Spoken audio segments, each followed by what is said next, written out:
In a world obsessed with heroes, one man stands as the ultimate symbol of power. This obsession fuels a multi-trillion movie industry, captivating audiences everywhere. Comic book publications fly off the shelves, selling millions of copies to eager fans.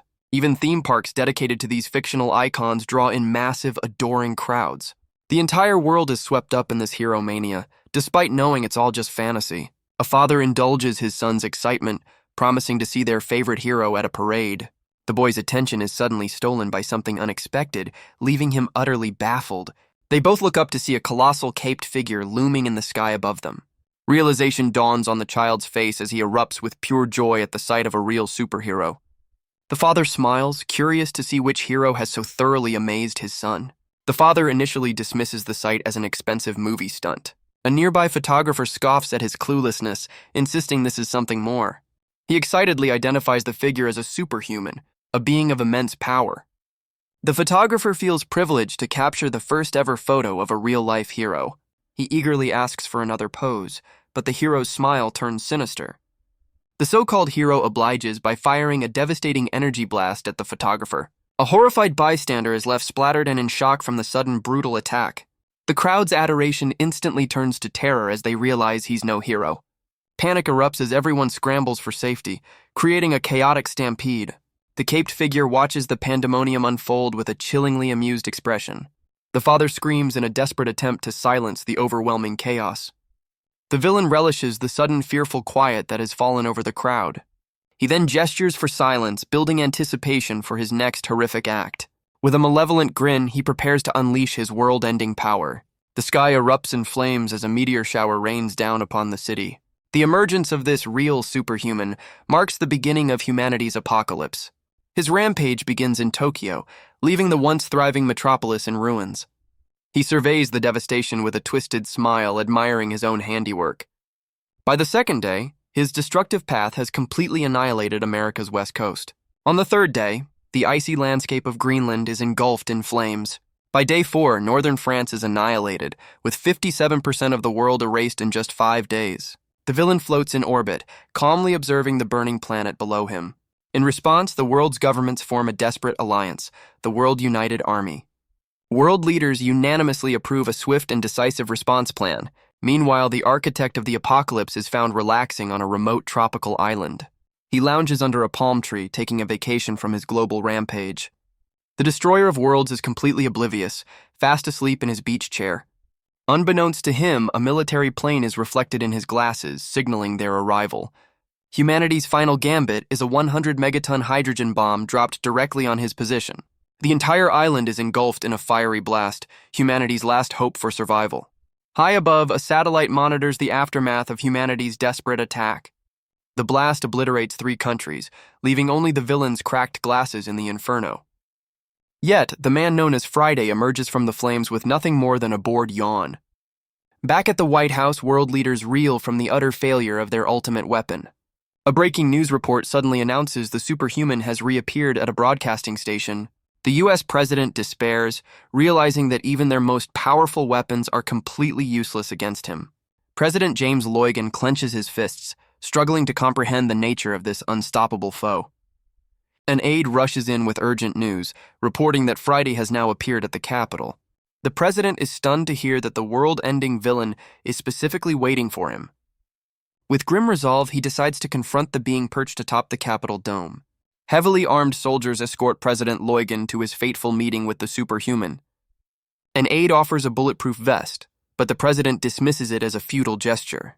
He straightens his tie, determined to project unwavering confidence for the watching world. As humanity's last representative, he walks alone to face the architect of their doom. The president formally introduces himself, extending a hand to the world-ending entity. Friday greets him with a disturbingly cheerful smile, thrilled to finally meet humanity's leader. The president's patience snaps, his eyes glowing as he demands to know the villain's true purpose. The superhuman simply repeats the question with a condescending, knowing smirk. Friday reveals his desire by brutally striking the president down in a single fatal blow. With a deranged grin, he wonders how humanity will react to losing its final symbol of hope. The president's guard reacts instantly, unleashing a volley of gunfire at the attacker. Every bullet harmlessly bounces off the villain's skin, proving their weapons are useless. With a single brutal swipe, Friday sends the world leader flying through the air. The president's body hits the ground as the superhuman stands invulnerable amidst the chaos. Ignoring the futile assault, Friday turns to face the world's cameras for his broadcast. He smirks, posing a silent question to the world about why he's considered the villain. A flashback begins, revealing his impoverished childhood as a family watches news of the president's fall. He remembers the pain of watching his mother suffer, unable to afford the treatment that could have saved her. His grief-stricken father then met a tragic end, leaving the young boy completely orphaned. This left him feeling miserable and alone, utterly ignored by a world that didn't care if he lived or died. He then asks the horrified world if his tragic backstory was moving enough for them. With a deranged smile, he reveals the entire sob story was a complete and utter lie. His broadcast of pure madness was transmitted worldwide, sowing terror across the globe. The president's meaningless death was the final push that sent society into total anarchy. Soon, families could only huddle together, bracing for the inevitable end. As they watched the world burn, humanity's last flicker of hope began to fade. Yet far away in a desolate, snowy wilderness, one final spark remained. A lone ventilation pipe sticking out of the snow hints at a secret hidden deep below. Peering down the shaft reveals an entrance to a mysterious underground facility. Inside, humanity's last hope is at work, completely hidden from the world-ending villain. Deep within a secret Swiss base, humanity prepares its ultimate weapon, a missile named Neptune. A scientist reports that their project, Neptune's Spear, will be ready in just 1 week. The commander steels himself, knowing the final battle for humanity's survival is about to begin. Commander Yakin of the World United Army declares his resolve to prove humanity's unyielding spirit. Their preparations are cut short as an unstoppable force crashes through the ceiling of their bunker. The commander's confident expression instantly turns to one of pure, unadulterated shock. Friday casually greets the stunned personnel, who can't fathom how he located their base 250 meters underground. Absolute terror grips the base as everyone scrambles in a desperate, futile attempt to escape the villain. The superhuman floats beside their ultimate weapon, mockingly complimenting them on their fun creation. The lead scientist looks to his commander for guidance, his face a mask of utter dread. Commander Yakin stares ahead, accepting that their final plan has failed. His soldiers bravely raise their weapons, ready to fight to the bitter end. The commander turns to Dr. Ju Sung-han, ordering him to lead an evacuation of all non-combatants. In a stunning move, he declares the young doctor is now in charge of humanity's future. Sung-han protests, arguing that any attempt to escape is now completely pointless. Yakin ignores his protest, commanding him to find a way to survive no matter what. His new mission is to gather the remaining pockets of resistance who still fight for a cause. The commander's final charge is to show Friday that humanity's spirit can never be broken. He turns away to face the villain alone, offering a final, solemn farewell. Friday watches the dramatic exchange, wiping away a fake tear with a cruel, mocking smirk. The commander's soldiers tremble, but bravely aim their weapons for one last stand. He addresses his troops for the final time, honoring their service and sacrifice. The commander promises that even if the world forgets them, their bravery will be remembered. With a determined grit, he vows to be the one who carries their memory forward. Friday watches the dramatic last stand with a condescending and entertained smirk. The scene abruptly shifts to a lone hunter lying in wait in a desolate, snowy landscape. His hunt is successful as a deer falls, providing a rare meal in this frozen world. The hunter exhales in the cold, a moment of relief after his patient efforts. A caption introduces this survivor as Baek Doha, a 27-year-old man hardened by this new reality. 5 years have passed since Friday's attack, and Doha now survives in the frozen ruins of Seoul. Carrying his prize, Doha announces his return to their makeshift home. His confident demeanor falters as he notices something unexpected inside. He finds 2 small children sitting on the floor, questioning their presence. A little girl excitedly celebrates his successful hunt, proud of her prediction. She triumphantly claims 2 chocolate eggs as her well-deserved prize. However, the other boy swiftly snatches the treats, cheekily refusing to give them back. An energetic chase ensues, with a third child quietly drawing in the middle of the chaos. The youngest boy looks up from his drawing, observing the playful fight with a blank stare. The chase escalates as all 3 children now playfully fight over the coveted prize. Doha watches the scene unfold with a tired but fond smile, calling out to the troublemaker. In the ruins of Seoul, their hideout is the last place filled with the sounds of life. Doha's mind flashes back to the day he first crossed paths with the children. 4 years ago, he was just another survivor wandering the overgrown city, thinking about his next meal. His craving for ramen is suddenly interrupted by a loud disturbance nearby. He finds 2 imposing men trying to break down a door, demanding entry. The men turn their attention to Doha, asking if he has any food with a less-than-friendly smile. Doha awkwardly confirms he's the clerk they're looking for, caught off guard by the confrontation. His friendly facade drops in an instant, replaced by a cold, serious stare. The spiky-haired man loses his patience and launches a powerful punch at Doha's face. But Doha effortlessly catches the fist, stopping the brutal attack with a single hand. The spiky-haired man collapses in agony, his body suddenly failing him. He realizes Doha landed a devastating counter-punch to his liver mid-swing. The second thug remarks on the clerk's surprisingly hostile attitude. He then calls out to Doha, ready to take matters into his own hands. The larger man charges forward, aiming to overpower Doha with a forceful tackle. He manages to grab Doha, lifting him off the ground in a powerful wrestling move. With a wide grin, he declares that Doha is the first civilian worthy of his signature takedown. But his triumphant expression quickly turns to one of stunned disbelief. Doha effortlessly reverses the hold, now supporting the much larger man with ease. He then turns to the first thug and politely asks him to take his defeated friend with him. The first thug struggles to carry his defeated friend, complaining about his bad luck. Doha smirks, realizing only one opponent remains and silencing him with a look. He then walks into the store, explaining he just needed to use the restroom. Finding the back room door unlocked, he walks in to investigate the noise. Inside, he finds 3 children defensively guarding an unconscious woman with makeshift weapons. The children immediately start bickering, their brave facade cracking under pressure. One of the boys tries to restore order, reminding the others they need to stick together. The blame game begins as the girl points a finger at one of the boys for their predicament. He argues that they all agreed to the trip, but she cheekily denies any involvement. Doha looks down at the chaotic scene as the children try to negotiate their way out of trouble. The girl leads the charge, swinging a board at Doha's leg with all her might. The boy in the red jersey joins the attack, desperately trying to stop the intruder. He channels his inner baseball star, convinced this is his moment to shine. With a mighty swing, he unleashes what he believes is a perfect artistic hit. The 2 boys grimace, putting every ounce of their strength into defending their turf. But their grand defense immediately falls apart as one of the boys collapses in frustration. The other boy realizes his powerful swing was just him clinging helplessly to Doha's leg. Meanwhile, Doha ignores their futile attacks to check on the unconscious woman.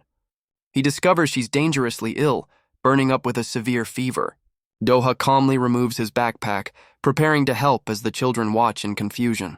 He offers the girl a box of medicine, trying to show he means no harm. Doha explains he was just grabbing food and gives instructions for the fever medicine. The girl stares in disbelief as he apologizes for scaring them and turns to leave. But as he walks away, the youngest boy latches onto his leg, refusing to let him go. Doha tries to shake him off, but the boy tumbles to the ground, still clinging desperately. The other 2 children immediately resume their bickering, breaking into another chaotic fight. The girl realizes their dire situation, understanding they must make a choice to survive. The scene shifts, showing Doha now leading the children through the desolate city as they pull their mother on a sled. When he stops, the girl defensively insists they're not following him, prompting a silent, amused look from Doha. He smirks, playfully pointing out that it certainly looks like they're following him. He offers them a chance to join him, and the girl's eyes light up with a flicker of hope. The flashback ends, revealing they've been living together ever since that fateful day. Doha smiles fondly, acknowledging that this chaotic group has truly become his new family. His attention is suddenly drawn to a woman's voice commenting on his messy clothes. The woman, who has been caring for their mother, warmly congratulates him on his successful hunt. He proudly presents the deer as she tells him a hot shower is waiting for him. Her next request for him to remove his clothes leaves Doha momentarily stunned. He looks around their small home, completely bewildered by her sudden and forward suggestion. She playfully clarifies she only meant his dirty shirt, teasing him for his wild imagination. Doha flusters, quickly denying any misunderstanding as he hastily takes off his jacket. She offers to help with his clothes, but he politely insists he can manage on his own. Impressed, she comments on how strong he's become as he gazes out at the snowy landscape. She playfully teases him about his future love life before heading off to another room. Her words leave Doha completely flustered until one of the children interrupts his thoughts. The youngest boy stands before him with a determined look, asking Doha to teach him how to fight. Later that night, Doha stands alone outside, contemplating the boy's serious request. The woman finds him brooding in the cold, calling out to get his attention. She hands him a warm cup of tea, offering a moment of comfort in the chilly night. They both admire the brilliant stars, a sight once hidden by the city's perpetual glow. Their conversation turns serious as she suggests a supply run to a nearby mart to restock their essentials. The woman expresses her concern that the mart might be too dangerous, fearing they could run into trouble. Doha reassures her, pointing out they haven't seen another soul in over a month. Her real motive is revealed as she mentions one of the children's upcoming birthdays. She simply wants to give the boy a special meal to celebrate his big day. Her tone shifts as she thoughtfully addresses Doha by his name. She wonders if caring for all of them has become a heavy burden for him to bear. He confesses that she and the children are the first real family he has ever known. His sincere words leave her visibly touched and at a loss for words. Doha quickly changes the subject, suggesting they head inside to escape the cold.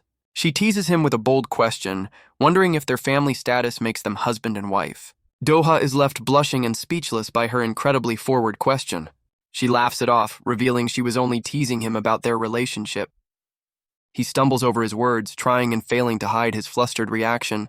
The next day, the group heads out on their supply run, with the children marveling at the deep snow.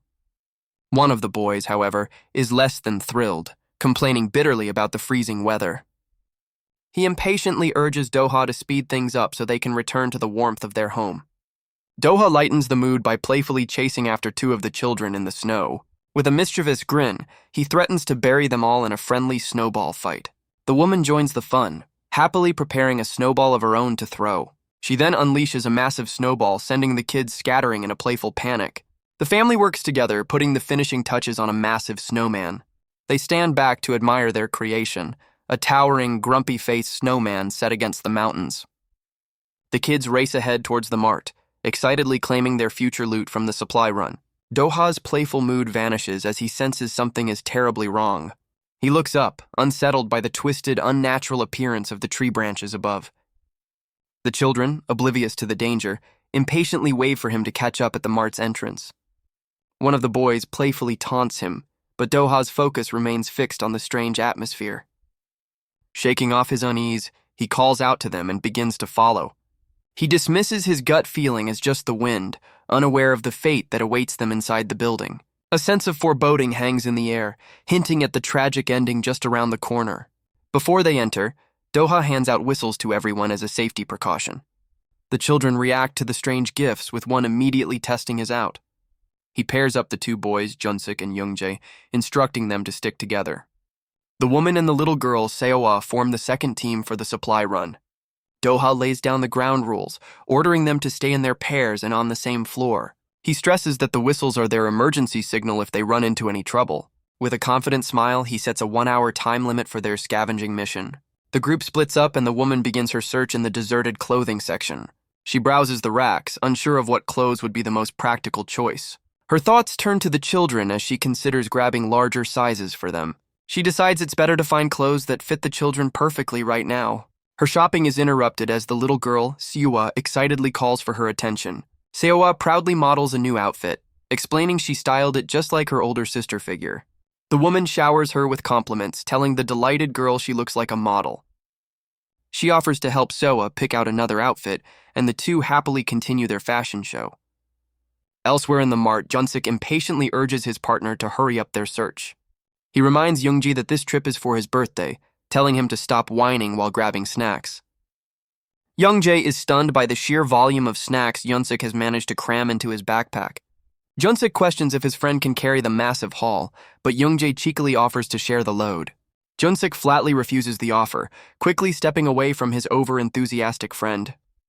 Junsik dismisses his friend, telling him to stop talking so he can concentrate.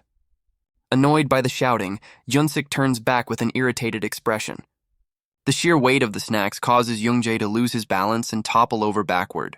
He crashes to the ground, sending the entire birthday haul spilling across the floor. Lying amidst the snackpocalypse, Junsik mourns the loss of his precious food. Enraged, Youngjae begins to gather the fallen snacks, vowing to get back at his friend.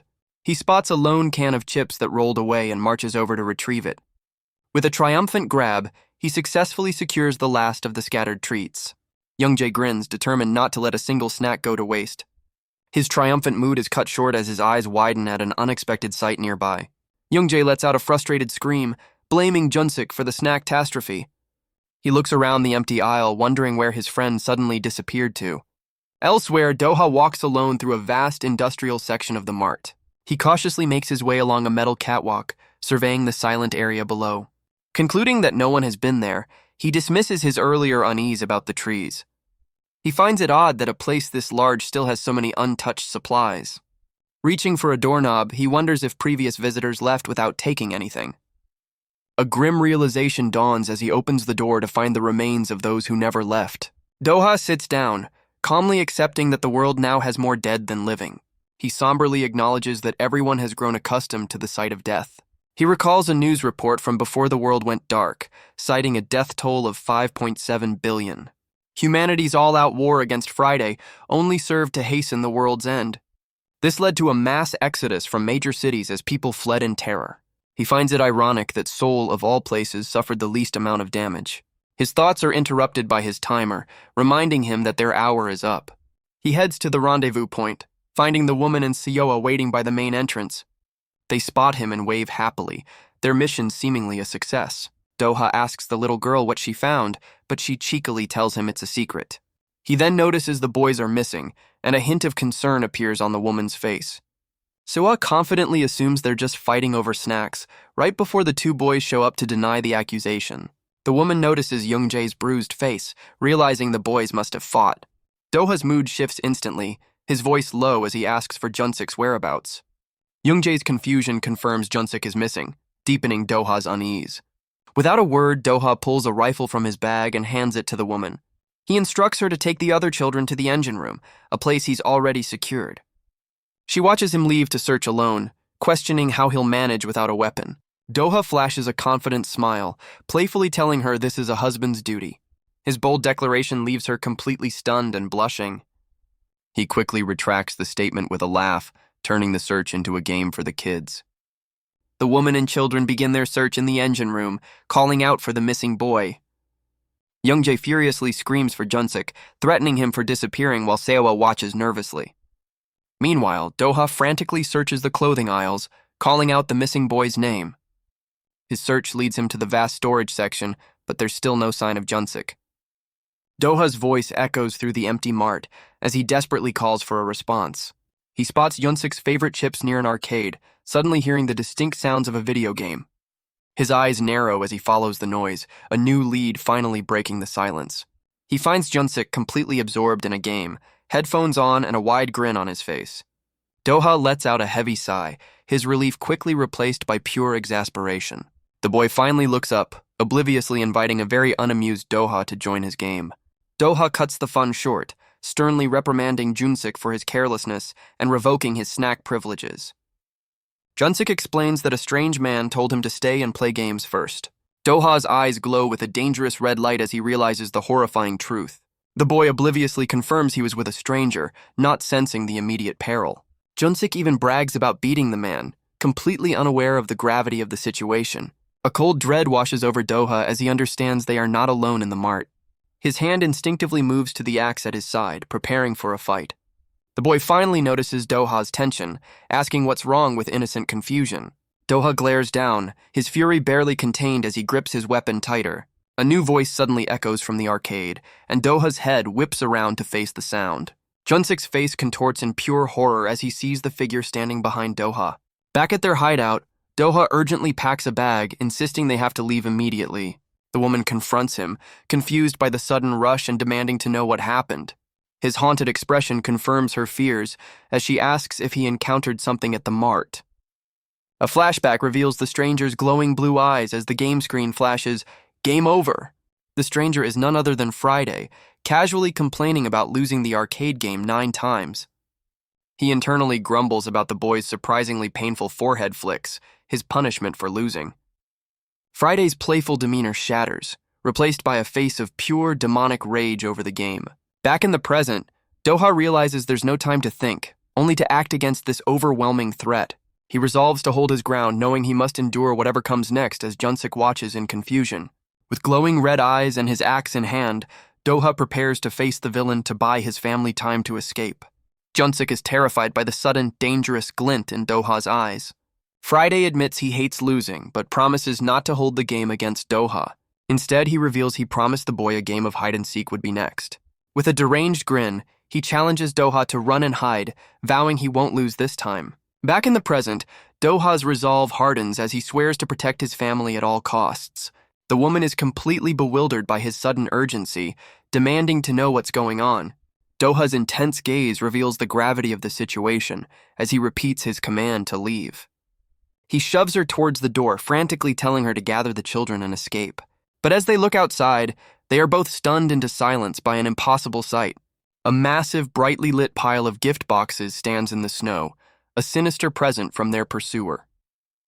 The woman stares in disbelief at the gifts, but Doha urgently tells her to pack only the essentials. He declares they are leaving immediately, throwing the children into a panicked rush to gather their things. A flashback begins, showing a hand stamped with a first-place prize, prompting a sudden thought. A young boy celebrates his victory, but a younger, dark-haired child sits alone, questioning if winning is truly a reason to be happy. He stares at his own first-place stamp, trying to understand the very concept of happiness. He then watches a mother console her crying son, who reveals he only wanted her praise for winning. As he observes other families, he realizes he could never understand their feelings, having never had a family of his own. The flashback ends, returning to the present as the group crosses the snowy Banpo Bridge. They walk in a single file line through the blizzard as the woman playfully sings about Santa's rules. One of the boys boasts he'll get a gift for not crying, but his friend retorts that bad kids don't get presents either. The little girl shatters the boy's belief, revealing that Santa isn't real. She clarifies that Doha has always been the one leaving them gifts, leaving the boy utterly confused. The woman asks Doha how much longer they must travel as the blizzard intensifies. He assures them they just need to cross the Han River to find shelter for the night. One of the boys interrupts their march, turning to Doha with a curious question. He points out the unsettling number of bizarre-looking snowmen lining their path. Doha glances at the strange figures, agreeing they look odd but showing no concern. He dismisses them as harmless snowmen, completely unaware of the monstrous hand hidden beneath the snow. The little girl begins to falter from exhaustion, and even the woman struggles to push through the harsh weather. The woman offers words of encouragement, urging the girl to persevere just a little longer. The woman admits that she and the children are reaching their breaking point in the blizzard. Doha offers a reassuring response, urging them to push on just a little further. But his inner thoughts reveal a grim truth. He has no idea where they're going. He realizes a terrifying new climate event, the Bexy phenomenon, has already begun. The world's climate has shifted to dangerous extremes, turning Korea's snowfall into a Siberian-level blizzard. The harsh conditions prove too much as the little girl, Seoa, suddenly collapses in the snow. The woman desperately tries to wake the unconscious child, pleading for her to stay with them. Doha stares in helpless panic, unable to answer the children's desperate pleas for help. As their hope fades, a mysterious massive object suddenly appears in the sky above them. He turns his gaze upward, completely bewildered by this unexpected and impossible arrival. A mysterious figure suddenly appears through the blinding snow, his flashlight cutting through the storm. The stranger offers them a stark choice: follow him or be consumed by the blizzard. He leads them to a lone, lit apartment in a derelict building, a sanctuary in the frozen wasteland. Inside, the family is stunned by the warmth and space, a luxury they haven't known for years. The woman gently reminds the children to thank their scarred rescuer for his timely intervention. Their host gruffly accepts their gratitude, directing them to a washroom while warning about the limited hot water. Doha carries the still unconscious Seoa to a bed as another survivor scolds the boys for their rowdiness. This new resident, a young man in a beanie, turns to Doha with a cool, appraising gaze. The scarred man then confronts the younger one, reprimanding him for his reckless journey through the storm. He delivers a final, stern warning about making mistakes you can't take back, leaving the young man to reflect. Doha internally questions their rescuer's true nature, feeling a sense of unease despite their rescue. He concludes that staying in this new shelter feels inherently dangerous, even as the children make themselves at home. The woman interrupts his thoughts, telling him to wash up while he silently weighs their next move. He admits to her that he had no real destination, only the desperate hope of finding shelter. Doha apologizes for his recklessness, accepting that his actions nearly led to their demise. She acknowledges the grave danger he put them in, confirming his fears. But she quickly reassures him, explaining she understands his actions were driven by his desire to protect them. She gently holds his face, reminding him not to bear the weight of their survival all by himself. With a tender look, she reminds him of his own words, that they are a family. She then lightens the mood with a smile, playfully complimenting his appearance. He then adds a charming compliment, telling her she looks even prettier with her hair down. The scene pulls back to show their lone apartment, a single beacon of light in the desolate, snow-covered city. The young man from earlier emerges from the shower, cheerfully announcing that it's now her turn. The woman agrees and leads Soa off to wash up, leaving the two men to observe. Later, Doha unfurls a map of Seoul, his mind already focused on their next move. He studies the marked-up map, analyzing the dangerous zones and possible escape routes.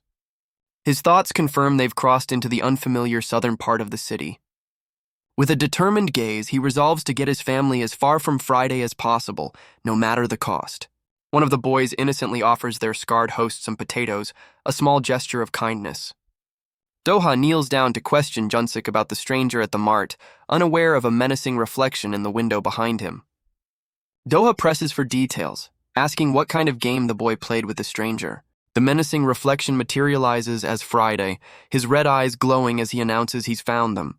Junsik innocently points out the man who's bad at games, while Doha freezes in terror at Friday's sudden appearance. Surrounded by a fiery aura, Friday gleefully declares himself the winner of their deadly game of hide-and-seek. In the ensuing chaos, a wounded Doha desperately screams for the boy to run for his life. A catastrophic explosion rips through the top floor of their apartment building sanctuary. The force of the blast sends Doha plummeting backward from the high-rise building. As he falls through the embers, his face is a mask of grim resolve, focused only on his family's survival. He uses his last moments to order Junsik to grab onto the woman's hand and not let go. The woman dangles the boy from the shattered window as Friday hovers nearby, mocking their desperate escape attempt. His eyes burn with a final, unwavering resolve to protect his family.